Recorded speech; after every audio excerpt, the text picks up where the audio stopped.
अस्सलाम वालेकुम dear students, friends and my subscribers. इस उम्मीद के साथ कि आप लोग खैर अफियत से होंगे। मैं हूं मोहम्मद नवाज वड़ैच, पॉलिटिकल साइंटिस्ट। आज की इस नई वीडियो के अंदर भी हम गुज़िश्ता वीडियो की तरह क़ायद-ए-आज़म मोहम्मद जिन्ना के हालात ज़िंदगी का जायज़ा लेंगे और ख़ास तौर पे उनकी उन काविशों और कोशिशों का और उनकी उस जद्दोजहद का जिक्र करेंगे जो उन्होंने क़याम पाकिस्तान के लिए की। हज़रत क़ायद-ए-आज़म मोहम्मद जिन्ना की ज़िंदगी का अगर जायज़ा लिया जाए तो उनकी ज़िंदगी को दो अहम हिस्सों में तकसीम किया जा सकता है। एक उनकी ज़िंदगी का वो हिस्सा है जब वो हिंदू मुस्लिम इत्तेहाद के लिए बड़े कोशिश नज़र आते हैं और उनका नुक्ता नज़र ये है कि जब तक हिंदू और मुसलमान मुश्तरका प्लेटफार्म से अंग्रेज़ों के ख़िलाफ़ कोशिश नहीं करेंगे, आपस में मुत्तहिद नहीं होंगे, तो उस वक़्त तक जो है वो अंग्रेज़ों से अपने मफादात हासिल नहीं कर सकेंगे, अपने हकूक़ का तहफ़्फ़ुज़ हासिल नहीं कर सकेंगे और अंग्रेज़ों से निजात हासिल नहीं कर सकेंगे। और फिर वक़्त गुज़रता गया, हालात तब्दील होते गए और फिर ऐसे मामलात सामने आए कि क़ायद-ए-आज़म मोहम्मद जिन्ना ने अपना नुक्ता नज़र तब्दील किया और उसके बाद उन्होंने अपनी पूरी ज़िंदगी जो है हिंदुस्तान के मुसलमानों की आज़ादी और उनकी खुद मुख्तारी और उनके लिए एक अलग रियासत के क़याम के लिए वक्फ़ कर दी। किसी और वीडियो के अंदर हम इस बात का भी जायज़ा लेंगे क़ायद-ए-आज़म मोहम्मद जिन्ना की ज़िंदगी में इतनी बड़ी तब्दीली जो है वो क्यों रूनुमा हुई। तो आज हम उनकी वीडियो के मुतल्लिक़ जो है आज इस वीडियो के अंदर जो है हम उनकी ज़िंदगी के चंद अहम पहलुओं के ऊपर भी बात कर रहे हैं। Mohammad Nawaz Waraich, political scientist. आज की इस वीडियो के अंदर जो है हम 1944 से लेकर 1945 तक का जो दौर है उसके मुतल्लिक़ बात करेंगे कि इस दौर के अंदर जो है कौन से अहम वाक़यात रूनुमा हुए और उसमें क़ायद-ए-आज़म मोहम्मद जिन्ना का क्या किरदार है, कौन सी अहम काविशें की गई और हिंदुस्तान की सियासत के अंदर जो है ये जो साल हैं 1944, 45 और 46 का जो साल है, ये किस कदर ज़्यादा अहमियत का साल है। और ये वो साल है, ये जो ख़ास तौर पे जो 1945 और 1946 है जब हिंदुस्तान के अंदर इलेक्शन का इनेकाद हुआ, तो इसके अंदर जो है हिंदुस्तान की जो सियासी तारीख़ है वो बड़ी तेज़ी के साथ तब्दील हो गई। तो अगर इंतख़ाबात से पहले का दौर देखा जाए और इंतख़ाबात के इनेकाद के बाद का दौर देखा जाए तो यूँ लगता है कि बड़ी तेज़ी के साथ यहाँ पे तब्दीलियाँ रूनुमा हुई और हिंदुस्तान की तकसीम की जो राह हमवार की गई है वो 1945 और 46 के इंतख़ाबात के नतीजे ने जो है वो हिंदुस्तान की तकसीम की राह हमवार की। तो आइए इसमें देखते हैं कौन से वाक़यात रूनुमा हुए। गांधी जिन्ना मुज़ाकरात के दौरान क़ायद-ए-आज़म मोहम्मद जिन्ना का नुक्ता नज़र क्या था। तो गांधी जिन्ना मुज़ाकरात जो हुए क़ायद-ए-आज़म मोहम्मद जिन्ना और गांधी के दरमियान जो मुज़ाकरात हुए उसमें क़ायद-ए-आज़म का नुक्ता नज़र क्या था। ये जानते हैं कि इसका दुरुस्त जवाब क्या है। इसका जवाब ये है क़ायद-ए-आज़म मोहम्मद जिन्ना ने गांधी से वाज़ेह तौर पर कहा कि आप ऑल इंडिया मुस्लिम लीग को मुसलमानों की वाहिद नुमाइंदा जमात और नज़रिया पाकिस्तान को तस्लीम कर लें। यानी क़ायद-ए-आज़म मोहम्मद जिन्ना ने गांधी से ये मुतालबा किया कि आपको अब वक़्त आ गया है कि आप जो है वो हकीकत का सामना करें और ऑल इंडिया मुस्लिम लीग को मुसलमानों की वाहिद नुमाइंदा जमात तस्लीम करें और नज़रिया पाकिस्तान को जो है वो तस्लीम कर लें।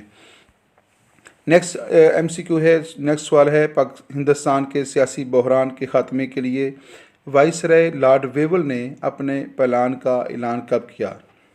हिंदुस्तान के सियासी बहरान के ख़ात्मे के लिए वाइसराय लॉर्ड वेवल ने अपने प्लान का ऐलान कब किया।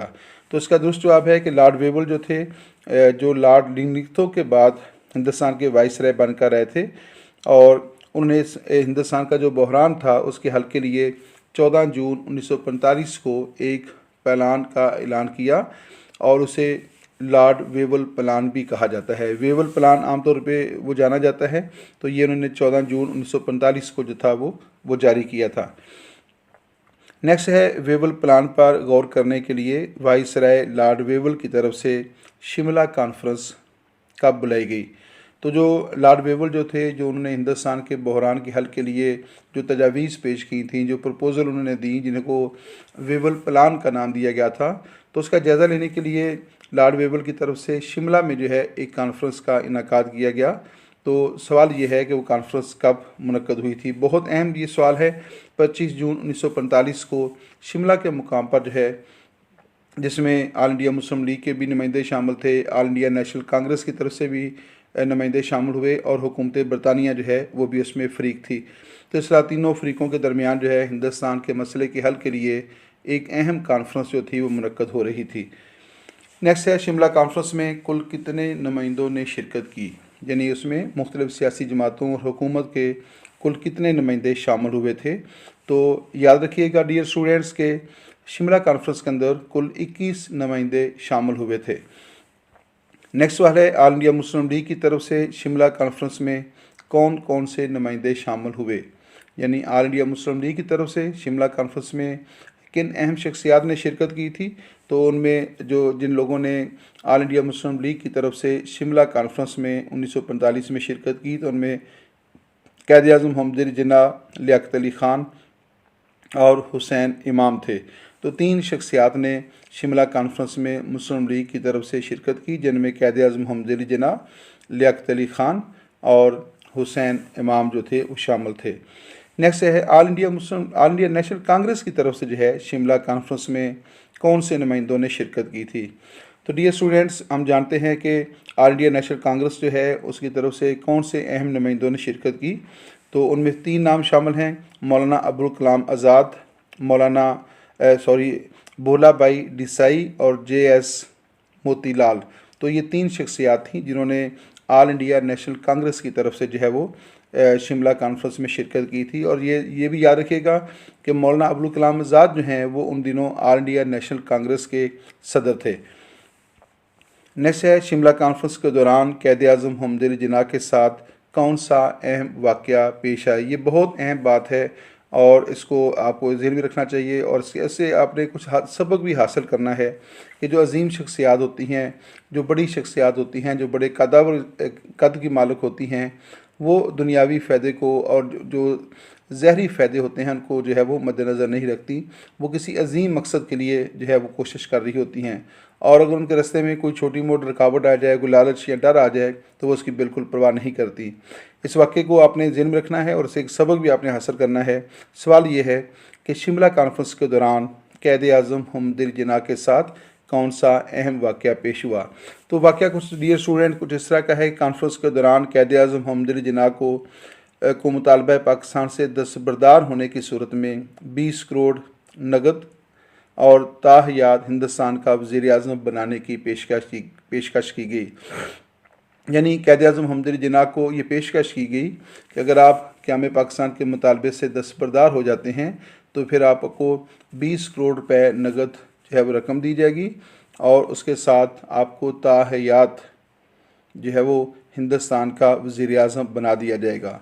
तो ये पेशकश जो थी वो की गई थी, लेकिन पेशकश करने वालों को शायद क़ायद आज़म मोहम्मद अली जिन्ना रहमतुल्लाह अलैह की शख्सियत का अंदाज़ा नहीं था कि वो ऐसी पेशकश को जूते की नोक पर रखते हैं और उन्हें कोई अहमियत नहीं देते। 20 करोड़ रुपए और वज़ीर आज़म की पेशकश पर क़ायद आज़म मोहम्मद अली जिन्ना का रद्द-ए-अमल क्या था।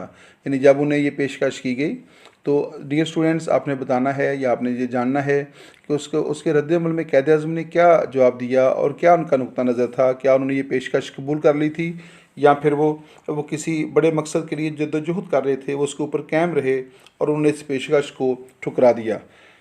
तो इसका दुरुस्त जवाब है क़ायद आज़म मोहम्मद अली जिन्ना ने 2 टोक जवाब दिया कि मैं तुम्हारी मक्कारियों और चालाकियों को अच्छी तरह समझता हूँ। क़याम पाकिस्तान के अलावा मुझे कोई और पेशकश कबूल नहीं है। तो क़ायद आज़म मोहम्मद अली जिन्ना जिनको हिंदुओं के दरमियान रहते हुए, ऑल इंडिया नेशनल कांग्रेस के दौरान दरमियान रहते हुए और अंग्रेज़ों के दरमियान रहते हुए एक उनकी उम्र बीत चुकी थी, वो उनके मिजाज से, उनके रवैये से, उनकी मकारियों और चालाकियों से बखूबी वाकिफ़ थे। तो क़ायद आज़म को जब ये पेशकश की गई तो वो समझ गए कि दाल में कुछ ज़रूर काला है और वो उन्हें लालच देकर जो है वो राय रास्त से हटाना चाहते हैं। तो क़ायद आज़म ने जो है उनका भरपूर रद्द-ए-अमल ज़ाहिर किया और उस पेशकश को ठुकरा दिया।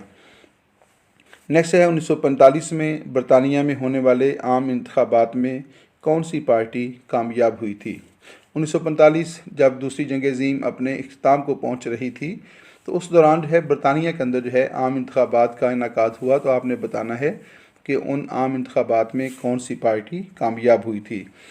तो इसका दुरुस्त जवाब है बरतानिया में उस वक़्त लेबर पार्टी कामयाब हुई और मिस्टर क्लेमेंट अटेली जो थे बरतानिया के नए वज़ीर आज़म मुंतखब हुए।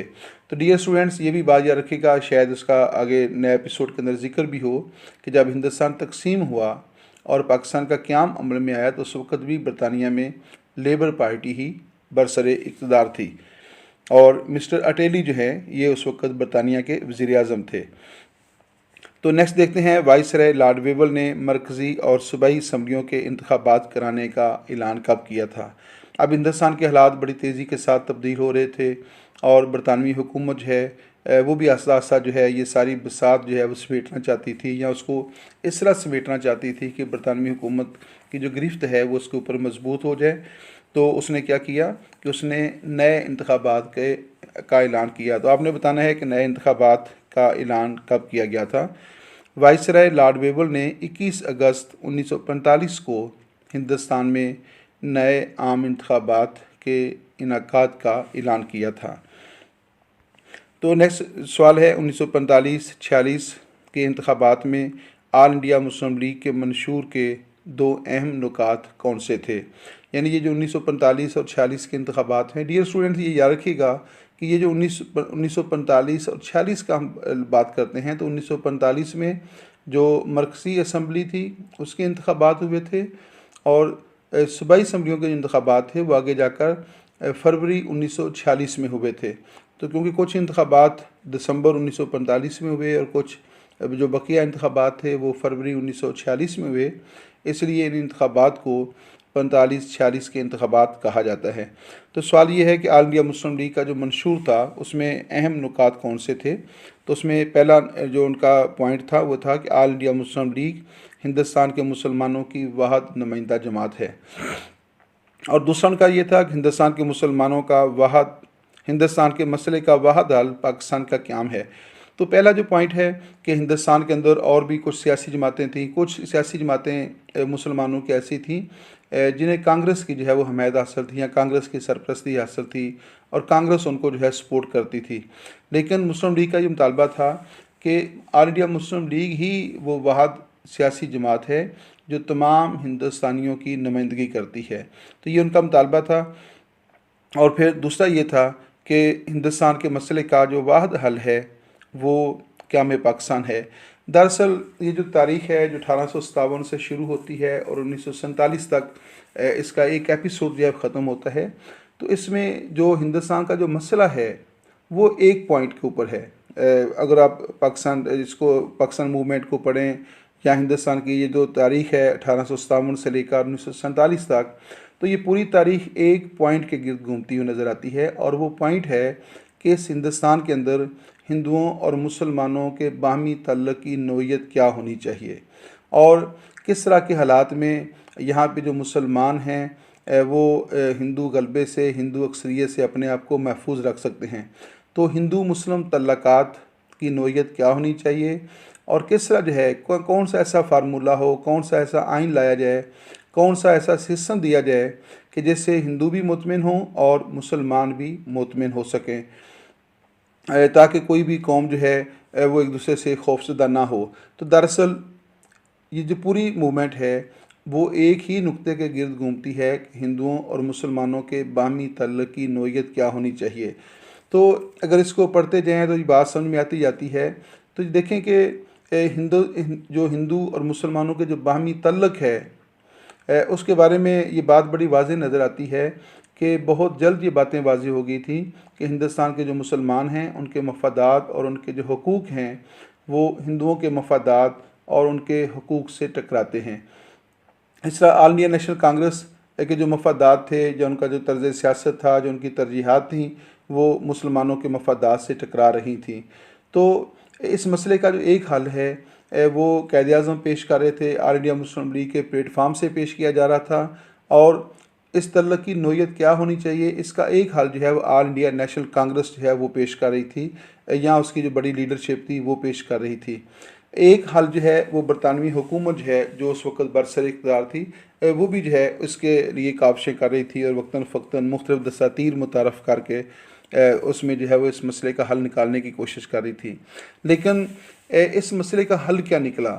क्या उस बात को तस्लीम किया गया जो ऑल इंडिया नेशनल कांग्रेस का नुक्ता नज़र था या इसका वो हल जो है वो तस्लीम किया गया जो ऑल इंडिया मुस्लिम लीग का नुक्ता नज़र था या इसका वो हल जो है वो तस्लीम किया गया जो हुकूमत बरतानिया चाहती थी।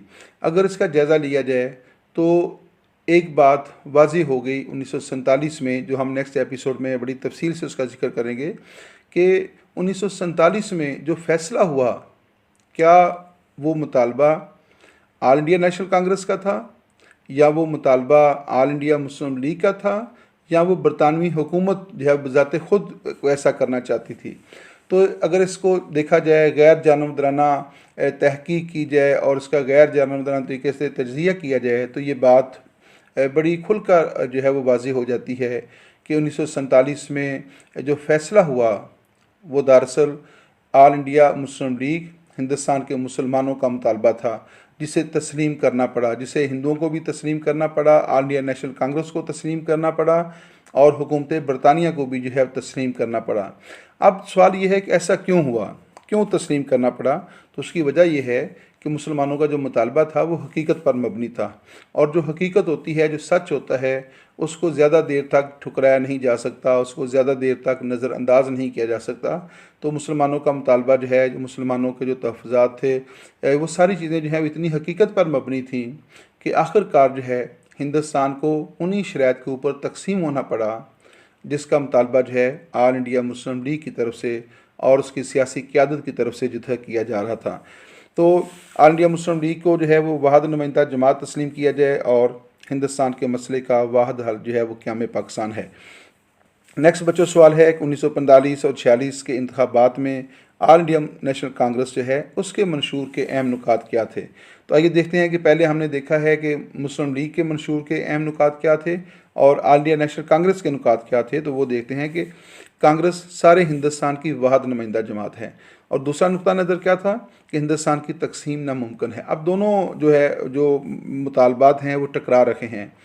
उधर मुस्लिम लीग का क्या है कि ऑल इंडिया मुस्लिम लीग वो हिंदुस्तान के मुसलमानों की वाहिद नुमाइंदा जमात है। ऑल इंडिया मुस्लिम लीग ने कभी ये मुतालबा नहीं किया कि वो हिंदुओं की भी नुमाइंदगी करती है या वहाँ पे सिखों की नुमाइंदगी करती है।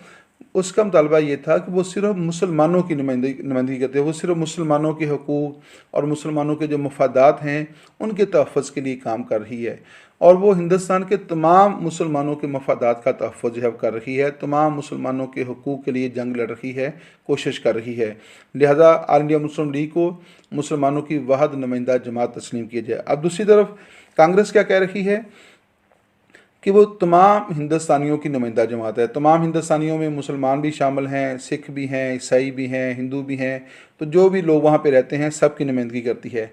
लेकिन अमली तौर पे देखा जाए तो ऑल इंडिया नेशनल कांग्रेस ने ऐसा रवैया अख्तियार किया, ऐसा तर्ज़ अमल अख्तियार किया और ऐसे ऐसे मुतालबात किए जिससे ख़ास तौर पे जो मुसलमान थे उनके हकूक़ और उनके जो मफादात हैं उनको शदीद नुकसान जो है पहुँच रहा था। यही वजह है कि ऑल इंडिया मुस्लिम लीग जो है उसने कभी भी जो है ऑल इंडिया नेशनल कांग्रेस से इत्तेफाक नहीं किया। अगर ऑल इंडिया नेशनल कांग्रेस वुसअत क़ल्बी का मुज़ाहरा करती और जो है वो मुसलमानों को जो है वो रियायतें देती, मुसलमानों के साथ हुस्न सलूक से पेश आती और उनको बाइज़्ज़त ज़िंदगी गुजारने के लिए माहौल फ़राहम करती, तो मुमकिन है कि हिंदुस्तान की तारीख़ कुछ और होती। लेकिन जो अक्सरियत है, डियर स्टूडेंट्स, एक बात याद रखिएगा कि अक़लियत को साथ रखने का जो हक़ है, अख्तियार है, वो अक्सरियत के हाथ में होता है। ये अक्सरियत पर होता है कि वो अक़लियत के साथ कितना अच्छे तरीके से पेश आती है, कितना अच्छा उसने सलूक करती है, कितना बेहतर तरीके से उनको डील करती है।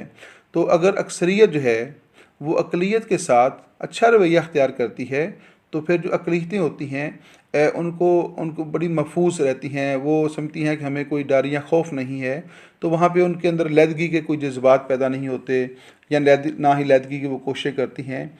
लेकिन अगर अक्सरियत जो है वो नफ़रत पर मबनी पॉलिसियाँ बनाए, वो जो है वो अक़लियतों को नज़रअंदाज करना शुरू कर दे, उनके हकूक़ को गज़ब करना शुरू कर दे, उनके सियासी और माशी मामलात के अंदर बेजा मुदाखलत करना शुरू कर दे, उनकी समाजी और मजहबी ज़िंदगी के अंदर बेजा मुदाखलत करना शुरू कर दे, तो फिर ऐसा नहीं होता कि आप अक़लियत को तंग भी करें, उनके ऊपर उनके हकूक़ भी ज़ब्त करने की कोशिश करें, उनके ऊपर उनकी ज़िंदगी भी अजीरन बना दें और फिर ये भी कहें कि अक़लियत जो है हमारे साथ रहे। ये दुनिया की तारीख़ पढ़ कर देखें, ऐसा कभी नहीं हुआ कि जहाँ भी अक्सरियत ने अक़लियत को कबूल करने से इनकार कर दिया और उनको दिल से नहीं लगाया, अपने सीने से नहीं लगाया, उनके साथ मोहब्बत नहीं की, वहाँ अक़लियत कभी भी जो है उसके साथ नहीं खड़ी हुई और हमेशा वहाँ पे लैदगी की तहरीकें चली हैं और हमेशा वहाँ जो है वो रियासतें तकसीम होती रही हैं। तो अगर अक्सरियत चाहती है कि वो अक़लियत उसके साथ रहे तो उसको अपना रवैया भी जो वो रवैया बदलना चाहिए, तर्ज़ अमल बदलना चाहिए, अपनी सोच और फ़िक्र को भी बदलना चाहिए। तो कांग्रेस जो है उसने ऐसा रवैया अख्तियार नहीं किया था जिससे मुसलमान जो थे उनके दिलों में कांग्रेस के लिए, हिंदुओं के लिए कोई हमदर्दी पैदा होती। अब एक तरफ तो कांग्रेस ऐसा रवैया अख्तियार कर रही थी जिससे मुसलमान जो थे उनको बड़ी परेशानियों का सामना करना पड़ता था। उनके सियासी मामलात में, मुआशी मामलात में, मज़हबी मामलात में, समाजी मामलात के अंदर जो है कांग्रेस बेजा मुदाखलत करना चाहती थी और अपनी अजारादारी कायम करना चाहती थी, अपना तसल्लुत कायम करना चाहती थी। शायद वो बदला लेना चाहती थी एक जो हिंदुस्तान के ऊपर मुसलमान एक तवील अरसा तक हुकूमत करते रहे हैं, तो शायद वो कोई इंतकाम लेने की सोच रही थी। लेकिन जब कोई सियासी जमात या कोई ग्रोह जो अक्सरियत में हो ऐसा रवैया अख्तियार करे तो कभी भी वो अक्सरियत की हमदर्दी हासिल नहीं कर पाता, कभी भी वो अक़लियत का दिल नहीं जीत पाता। तो अगर वो ऐसा रवैया अख्तियार नहीं करेगा तो फिर जिस तरह अभी हिंदुस्तान तकसीम हुआ 1947 के अंदर, तो जहाँ कहीं भी इस तरह का रवैया होगा अक्सरियत और अक़लियत, अक्सरियत का अक़लियत के मतलब, तो वहाँ पे इसी तरह के मसाइल पैदा होते रहेंगे। तो दूसरा ये हिंदुस्तान की तकसीम नामुमकिन है। अब ये गैर हकीकत पसंदाना मुतालबा था, नामुमकिन है। आप जो है मुसलमानों को तंग भी करें, उनको परेशान भी करें, उनके हुकूक भी ज़ब्त करने की कोशिश करें, उनके मफादात को भी नज़रअंदाज करें और उनकी उनके उनके मजहबी मामलात में, उनके मुआशी मामलात में उनका इस्तेहसाल भी करें और फिर ये कहें कि अक़लियत हमसे अलग नहीं हो सकती, ऐसा नहीं होता। तो अगर आप चाहते हैं कि हिंदुस्तान तकसीम ना हो तो फिर आपको अपना रवैया बदलना चाहिए था, अपना तर्ज़ अमल बदलना चाहिए था और अक़लियत के जो ख़दशात थे उनको दूर करना चाहिए था। अक़लियतों को जो तहफ़्फ़ुज़ात थे उनको डिस्कस करना चाहिए था और उनको साथ लेकर चलना चाहिए था। तो दो बातें एक साथ नहीं चल सकती। ये बात नहीं हो सकती कि आप उनसे नफ़रत भी करें और कहें कि ये हमसे मोहब्बत भी करें, हमारे साथ भी रहें। तो एक्चुअली ये हुआ कि जैसे जैसे ऑल इंडिया नेशनल कांग्रेस, उसके जो रहनुमा हैं, उसके जो लीडर थे, वो मुसलमानों के ख़िलाफ़ जिस कदर ज़्यादा तंग नज़री का मुज़ाहरा करते रहे, मुसलमान इतनी ही तेज़ी से हिंदुओं से दूर होते चले गए, ऑल इंडिया नेशनल कांग्रेस से दूर होते चले गए और उन्होंने अपना नुक्ता नज़र तब्दील कर लिया।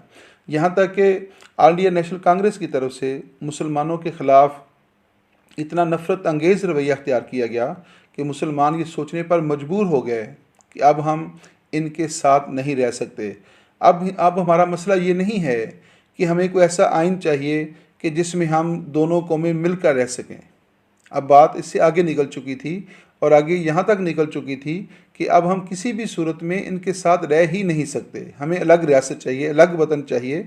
तो जहाँ पे हिंदुस्तान के जो मुसलमान हैं उनको ये स्पेस किसने दी, इनको ये स्पेस इसके ऊपर सोचना चाहिए, इसके ऊपर गौर करना चाहिए कि किसने स्पेस दी, किसने ये राह दिखाई। तो इसकी जो ज़िम्मेदारी है वो अक्सरियत पर आयद होती है और उस वक़्त अक्सरियत जो थी वो हिंदुओं की थी। एक मुसलमान के मुकाबले में कमोबेश 4 हिंदू जो थे वो हिंदुस्तान के अंदर मुकीम थे। तो अक्सरियत जो है उसने अपने मनफी रवैये से जो है मुसलमानों को मजबूर किया कि वो उनसे अलग हो जाएं। अब भी अगर हिंदुस्तान ने अपना रवैया तब्दील ना किया, सिखों के बारे में जो है वो हिंदुस्तान के जो मुसलमान हैं वहाँ के बारे में या बाकी जो उनकी अक़ीदतें हैं, तो हिंदुस्तान का नक्शा जो है वो दोबारा तब्दील हो सकता है। तो आइए देखते हैं नेक्स्ट क्या है। दिसंबर 1945 में मुनक्कद होने वाले इंतखाबात में मरकज़ी कानून साज असम्बली के अरकान की कुल तादाद कितनी थी। यानी 1945 के जो इंतखाबात हुए उसमें जो मरकज़ी कानून साज असम्बली थी, सेंट्रल जो लेजिस्लेचर थी, उसके अरकान की कुल तादाद थी 102। तो कुल अरकान की तादाद थी 102। नेक्स्ट देखते हैं क्या है, मरकज़ी कानून साज असम्बली की कितनी नशिस्तें मुसलमानों के लिए मखसूस की गई थी। तो डियर स्टूडेंट्स याद रखिएगा कि जो मरकज़ी कानून साज असम्बली थी उसके अरकान की कुल तादाद 102 थी। सवाल यह है कि उसमें 102 में से मुसलमानों के लिए कितनी नशिस्तें मखसूस की गई थी। तो उसके लिए 30 नशिस्तें जो थी वो मुसलमानों के लिए मखसूस की गई थी। और दिलचस्प बात यह है कि ये 1945 का दौर है, दिसंबर 1945 का दौर है और उसमें जब इंतखाबात हुए, उन 30 सीटों के ऊपर जो ऑल इंडिया मुस्लिम लीग ने नुमाइंदे खड़े किए थे, वो 30 के 30 नुमाइंदे जो थे ऑल इंडिया मुस्लिम लीग के जीत गए।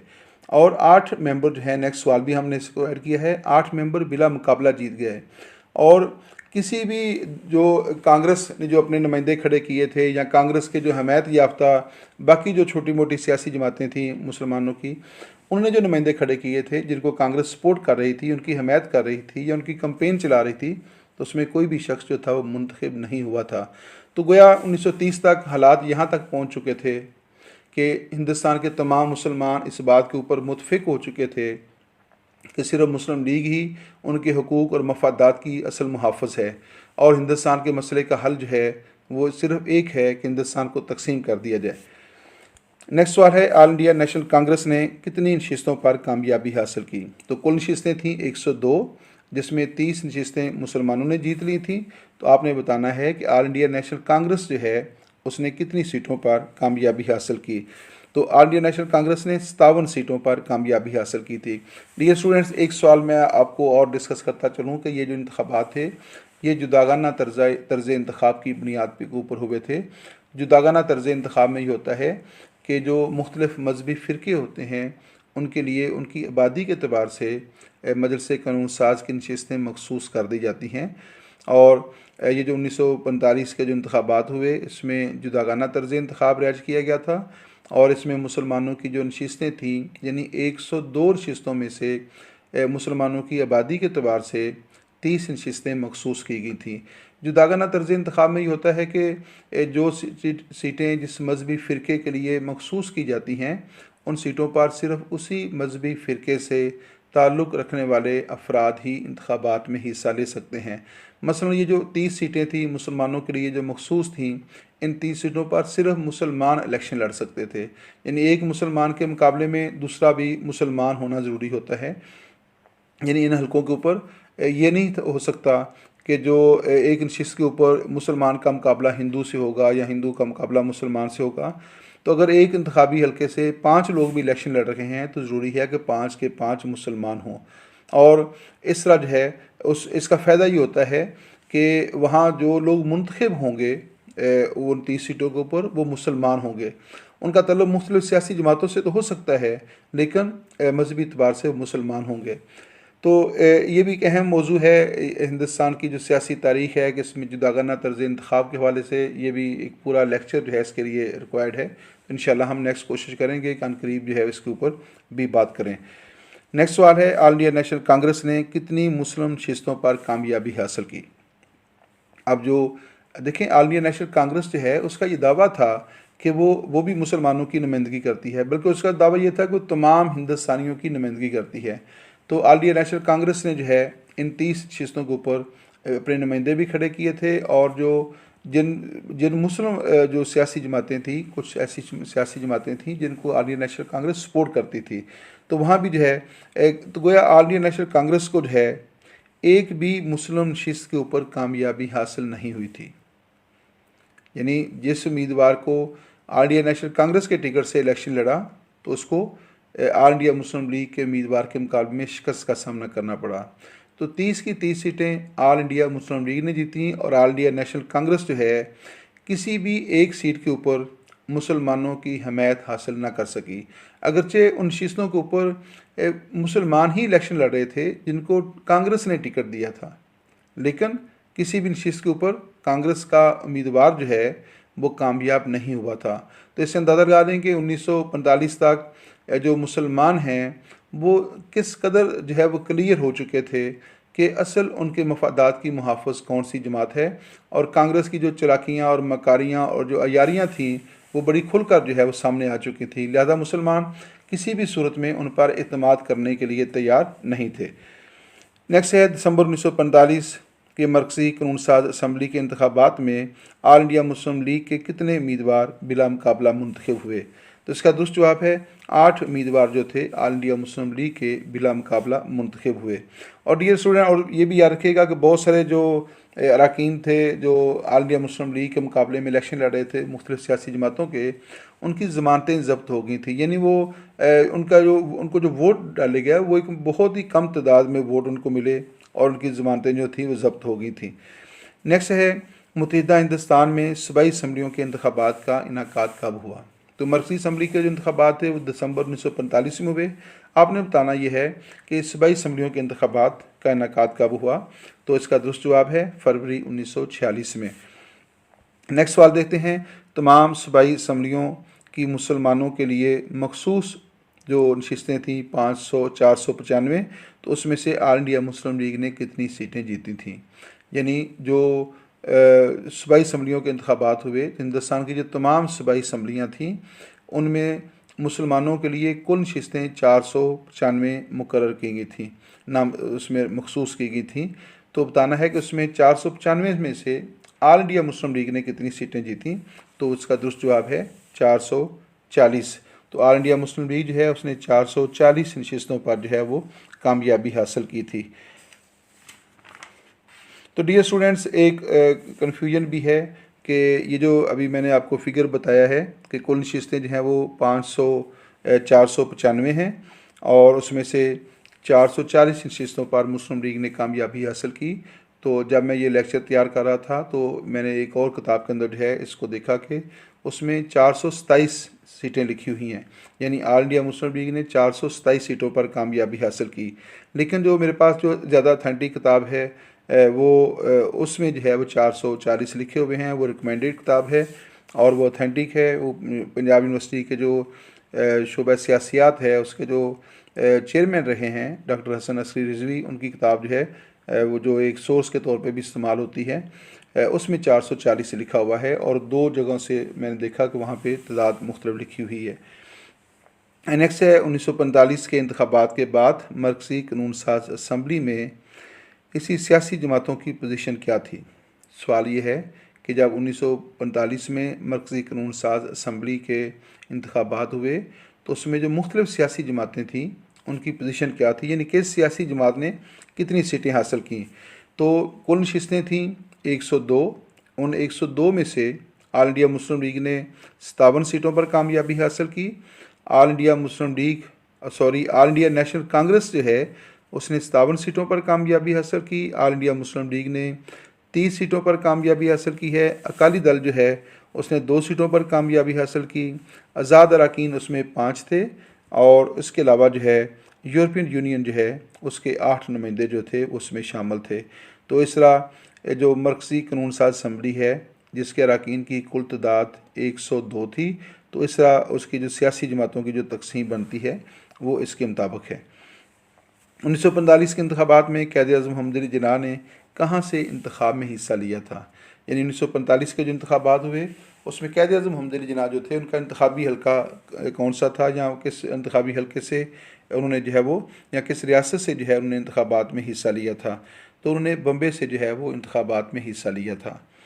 नेक्स्ट है इंतखाबात के नतायज ने क्या साबित किया। 1945 में जो मरकज़ी कानून साज असम्बली के इंतखाबात हुए जिसमें ऑल इंडिया मुस्लिम लीग ने 100% कामयाबी हासिल की थी और फिर 1946 में जो है सूबाई असम्बलियों के इंतखाबात हुए जिसमें ऑल इंडिया मुस्लिम लीग ने 495 में से 440 सीटों पर कामयाबी हासिल की। तो आपने बताना है कि इससे साबित क्या होता है। इससे साबित ये हुआ है, इंतखाबात के नतायज से ये साबित किया गया कि ऑल इंडिया मुस्लिम लीग मुसलमानों की वाहिद नुमाइंदा जमात है, क्योंकि हिंदुस्तान के जो मुसलमान थे उन्होंने ऑल इंडिया मुस्लिम लीग के अलावा किसी दूसरी सियासी जमात के उम्मीदवार को वोट नहीं दिए थे और ऑल इंडिया मुस्लिम लीग को ही कामयाब किया। तो ये बात जो थी वो साबित होगी। और दूसरा ये था कि ऑल इंडिया नेशनल कांग्रेस का ये दावा झूठा साबित हो गया कि वो तमाम हिंदुस्तानियों की नुमाइंदा जमात है। अगर वो तमाम हिंदुस्तानियों की नुमाइंदा जमात होती तो उसके उम्मीदवार भी जो थे वो मुस्लिम नशिस्तों के ऊपर कामयाब होते, लेकिन ऐसा नहीं हुआ। और नेक्स्ट सवाल जो है स्टूडेंट्स, इसमें ये अहम बात ये भी है, ये भी हमारे लिए ज़हन में होनी चाहिए कि ये जो इंतखाबात थे ये आप यूँ समझ लें कि ये 1 पॉइंट एजेंडे के ऊपर लड़े गए थे। इसका मतलब ये था कि अगर ऑल इंडिया मुस्लिम लीग इन इंतखाबात में जीत जाती है तो मुस्लिम लीग का ये जो मुतालबा था कि हिंदुस्तान को तकसीम होना चाहिए और पाकिस्तान कायम होना चाहिए, तो हिंदुस्तान के मुसलमान जो हैं वो इसके साथ हैं। और अगर ऑल इंडिया मुस्लिम लीग हार जाती है तो इसका मतलब ये था कि हिंदुस्तान के मुसलमान हिंदुस्तान की तकसीम नहीं चाहते थे। दोबारा समझ लीजिएगा, बात बहुत इंपॉर्टेंट है कि इन इंतखाबात के अंदर जो मुस्लिम लीग जो थी उसने जो अपनी कैंपेन चलाई, तो उस कैंपेन का जो बुनियादी और मरकज़ी नुक्ता था वो ये था कि हम हिंदुस्तान की तकसीम चाहते हैं, हम एक अलग रियासत का क़याम चाहते हैं, हम पाकिस्तान कायम करना चाहते हैं। अब अगर आप पाकिस्तान मुसलमानों से जो मुखातब हुए, ऑल इंडिया मुस्लिम लीग जो है कि मुखातब कैसे हुए कि अगर आप हिंदुस्तान की तकसीम चाहते हैं, अगर आप पाकिस्तान का क़याम चाहते हैं, अगर आप हिंदुस्तान को तकसीम करना चाहते हैं और एक अलग इस्लामी रियासत कायम करना चाहते हैं, तो फिर मुस्लिम लीग को वोट दीजिएगा। और अगर अगर आप नहीं चाहते तो फिर जो है वो आप दूसरा ऑप्शन इस्तेमाल कर सकते हैं। दोनों ऑप्शन लोगों के पास थे। तो नताइज ने क्या साबित किया कि नताइज ने साबित किया कि हिंदुस्तान के मुसलमान जो थे वो हिंदुस्तान की तकसीम चाहते थे और वो मुस्लिम लीग के नुक्ता नज़र से मुतफिक थे।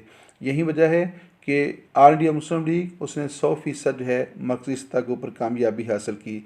तो मरकज़ी सतह के ऊपर जो कामयाबी हासिल हुई उसने ये साबित कर दिया कि हिंदुस्तान के मुसलमान अब हिंदुस्तान की तकसीम चाहते हैं, वो पाकिस्तान का क़याम चाहते हैं और वो किसी भी सूरत में हिंदुओं के साथ रहने के लिए तैयार नहीं हैं। और ये एक तवील सफ़र था जिसको तय करने के बाद हिंदुस्तान की सियासत यहाँ तक जो थी वो पहुँच चुकी थी। 1945-46 के इंतखाबात में ऑल इंडिया मुस्लिम लीग के कामयाब उम्मीदवारों का कन्वेंशन कहाँ मुनक्कद हुआ। तो जब इंतखाबात मुनक्कद हो गए, मरकज़ी असम्बली के भी और सूबाई असम्बलियों के भी इंतखाबी नताइज जो थे सामने आ गए, तो फिर ऑल इंडिया मुस्लिम लीग की तरफ से जो है एक कन्वेंशन का इनेकाद किया गया।